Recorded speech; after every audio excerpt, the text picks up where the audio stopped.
বেশিরভাগ মানুষ টাকা আয় করেন, সঞ্চয়ও করেন, কিন্তু তাও জীবনের আর্থিক সমস্যার তেমন উন্নতি করতে পারেন না। তারা প্রতিদিন কঠোর পরিশ্রম করেন, কিন্তু সেই পরিশ্রমের ফলাফল কখনোই প্রত্যাশিত হয় না। এই অবস্থার পেছনে মূল কারণ হল সঠিক দিক নির্দেশনার অভাব। আজকের গল্পটিও এমনই একজনের, যে কিনা কঠোর পরিশ্রম করত কিন্তু সঠিক দিক নির্দেশনার অভাবে সফল হতে পারছিল না।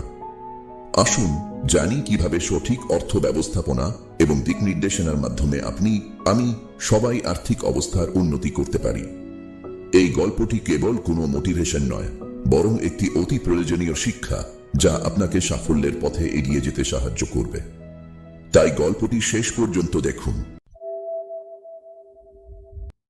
এক সময়ের কথা, একটি ছোট্ট ব্যস্ত শহরে ইমন নামের এক 27 বছরের যুবক বাস করত। এক বিকেলে সে রাস্তার ধারে বসে গভীর চিন্তায় ডুবেছিল। 5 বছর ধরে কঠোর পরিশ্রম করেও তার জীবনে কোনো পরিবর্তন আসেনি। সে তার আর্থিক অবস্থার বেশি পরিবর্তন করতে পারছিল না। ইমন ভাবছিল তার দারিদ্রতা থেকে মুক্তির কোনো পথ আছে কিনা। এটা ভাবতে ভাবতে সে একটি বিশাল প্রাসাদের পাশ দিয়ে যাচ্ছিল। কি জানি ভেবে সে প্রাসাদের লোহার গেটের ভেতরে ঢুকে গেল কোনো অনুমতি ছাড়াই। যদিও সে জানত না ভিতরে কি হতে চলেছে, কিন্তু এটি তাকে অর্থের বিষয়ে একটি গুরুত্বপূর্ণ শিক্ষা দিতে চলেছিল। দূর থেকে সে দেখল একজন বৃদ্ধ ব্যক্তি বাগানের বেঞ্চে বসে আছেন, হাতে কফির কাপ নিয়ে। এই ব্যক্তিটি ছিলেন জহির সাহেব, সেই প্রাসাদেরই মালিক। ধনী হওয়ার পাশাপাশি তিনি ছিলেন অত্যন্ত বিনয়ী এবং উদার মানুষ। ইমন তার কাছে গিয়ে বলল, মাফ করবেন জহির সাহেব, আমি অনুমতি ছাড়াই ভিতরে চলে এসেছি। জহির সাহেব ইমনকে চিনতে পারলেন এবং তার আকস্মিক উপস্থিতিতে একটু অবাক হলেন। তবে তিনি তাকে হাসি মুখে স্বাগত জানালেন এবং তার কথা জানতে চাইলেন। ইমন তার পাশে বসে বলল, জনাব, আমি 5 বছর ধরে কঠোর পরিশ্রম করছি, ঠিকঠাক আয়ও করছি, তবুও আমার জীবনে কোনো উন্নতি হয়নি। আমি অযথা টাকা খরচও করি না, তবুও এগিয়ে যেতে পারছি না। আপনার কাছে কি কোনো উপদেশ আছে যাতে আমি উন্নতি করতে পারি? জহির সাহেব হাসি মুখে উত্তর দিলেন, ইমন, যে কেউ সমৃদ্ধ হতে পারে, তুমিও পারবে। তিনি বললেন, আমি তোমাকে অর্থের বিষয়ে 5টি গুরুত্বপূর্ণ পাঠ বলবো, যা আমাদের স্কুলেও শেখানো হয় না। যদি তুমি সঠিকভাবে এগুলি গ্রহণ করো, আমি নিশ্চিত করছি তুমি সাফল্যের পথে এগিয়ে যাবে। ইমন মনোযোগ দিয়ে শুনতে শুরু করল, আর জহির সাহেব তার জীবনের অমূল্য জ্ঞান শেয়ার করতে শুরু করলেন। প্রথম শিক্ষা, তোমার খরচকে তোমার আয়ের চেয়ে কম রাখো। এটি সবচেয়ে বেসিক নিয়ম। এটা শুনতে সহজ মনে হলেও মেনে চলাটা কঠিন হয়ে পড়ে। যদি তুমি এই নিয়মে দক্ষ না হও, তাহলে বাকি পদক্ষেপগুলো শুরু করা কঠিন। উদাহরণস্বরূপ, যদি তোমার আয় মাসে 5,000 টাকা হয়, তাহলে কমপক্ষে 2,000 টাকা বাঁচাও।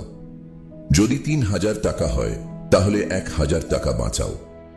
এমন খরচ থেকে বিরত থাকো যা তোমার আয়ের চেয়ে বেশি। এই নিয়ম না মানলে তুমি শীঘ্রই ঋণে আটকে থাকবে, এমনকি দেউলিয়াও হয়ে যেতে পারো। ইমন মনোযোগ দিয়ে মাথা নাড়ল, যেন সে প্রতিটি শব্দ গভীরভাবে বুঝতে পারছে। জহির সাহেব তার কফিতে এক চুমুক নিলেন এবং আরো বললেন, দ্বিতীয় নীতি, জরুরি অবস্থার জন্য কিছু টাকা আলাদা করে রাখো। জীবন অনিশ্চিত, যে কোনো সময় গাড়ির মেরামত, প্রিয়জনের দুর্ঘটনা বা চাকরি হারানোর মতো পরিস্থিতি আসতে পারে। এমন জরুরি অবস্থার জন্য টাকা আলাদা করে না রাখলে তুমি হয়তো ঋণ নিতে বাধ্য হতে পারো বা তোমার সম্পত্তি ক্ষতির সাপেক্ষে বিক্রি হতে পারে।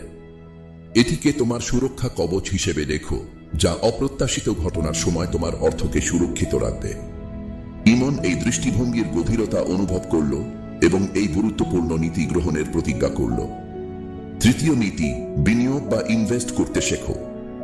তোমার মতো লোকেরা ব্যবসায় বা শেয়ারে বিনিয়োগ করতে দ্বিধা করতে পারো, কারণ হয়তো তোমার বেশি জ্ঞান নেই কিংবা ঝুঁকি মনে হতে পারো। তাই এই সময় সবচেয়ে ভালো বিনিয়োগ তুমি নিজের উপরেই করতে পারো। ইমন আগ্রহের সাথে জিজ্ঞাসা করল, কিভাবে স্যার? জহির সাহেব বললেন, যে দক্ষতা তোমার মধ্যে আছে, তা হোক কাঠমিস্ত্রি, প্লাম্বিং কিংবা যে কোনো দক্ষতা, এতে আরো সময় দাও। দরকার হলে সেই দক্ষতা অর্জনের জন্য তোমার সময়, শক্তি এবং অর্থ খরচ করো। খোঁজ নাও তোমার মালিক কোথা থেকে উপকরণ কিনে বা তার ব্যবসার প্রচার কিভাবে করা করে। তোমার কিছু সঞ্চয় ব্যবহার করে তোমার দক্ষতা উন্নত করো। দরকার হলে কোর্সে অংশ নাও, সরঞ্জাম কিনো বা বই পড়ো।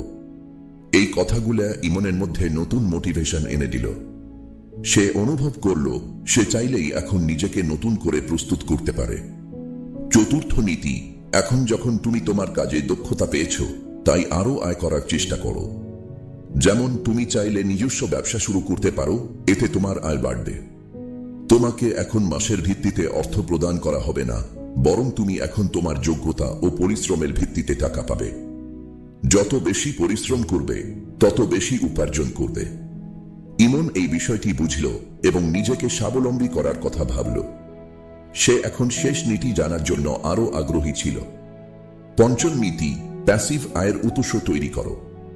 যখন তুমি প্রথম 4টি নীতি গ্রহণ করবে, তখন তোমার কাছে অতিরিক্ত অর্থ চলে আসবে। এখন তোমার অর্থকে কাজে লাগাও। তুমি সম্পত্তিতে বিনিয়োগ করতে পারো, দোকান ভাড়ার ব্যবসা শুরু করতে পারো, বা নিষ্ক্রিয় আয়ের অন্যান্য উৎসের কথা ভাবতে পারো। সতর্কতার সাথে সিদ্ধান্ত নাও এবং বুদ্ধিমানের সাথে বেছে নাও। তাহলে ইমন, তুমি কি এই শিক্ষাগুলি গ্রহণ করতে প্রস্তুত? জহির সাহেব হাসি মুখে জিজ্ঞাসা করলেন। উৎসাহে ভরা চেহারা নিয়ে ইমন উত্তরে বলল, আগে আমি শুধু কাজে যেতাম, সামান্য সঞ্চয় করতাম এবং ধনী হওয়ার আশা করতাম। কিন্তু এখন আমি আসল কৌশল বুঝতে পারছি। আমি আপনার প্রতি কৃতজ্ঞ এই অমূল্য নির্দেশনার জন্য। আজকের গল্প থেকে আমরা অর্থ ব্যবস্থাপনার গুরুত্ব এবং জীবনের সঠিক দিক নির্দেশনার প্রভাব সম্পর্কে অনেক কিছু শিখেছি। সাফল্যের পথে ধৈর্য, পরিকল্পনা এবং সঠিক সিদ্ধান্তের গুরুত্ব কতটা অপরিসীম তা আজ আরো পরিষ্কার হয়ে উঠেছে। এই শিক্ষাগুলি আপনাদের জীবনে প্রয়োগ করে দেখুন, অবশ্যই পরিবর্তন দেখতে পাবেন। আপনারা যদি আরো জানতে চান কিভাবে সহজ উপায়ে প্যাসিভ আয়ের মাধ্যমে আপনার টাকাকে কাজে লাগিয়ে নতুন আয়ের উৎস তৈরি করতে পারেন, তাহলে এখনই আমাদের এই ভিডিওটি দেখুন। গল্পে গল্পে শেখা শিক্ষাগুলো অনেকদিন মনে থাকে, তাই নতুন গল্প এবং মূল্যবান শিক্ষার জন্য আমাদের সাথে থাকুন। আর সম্ভব হলে গল্পটি শেয়ার করে দিন এবং একটি সুন্দর কমেন্ট করে যান। ধন্যবাদ।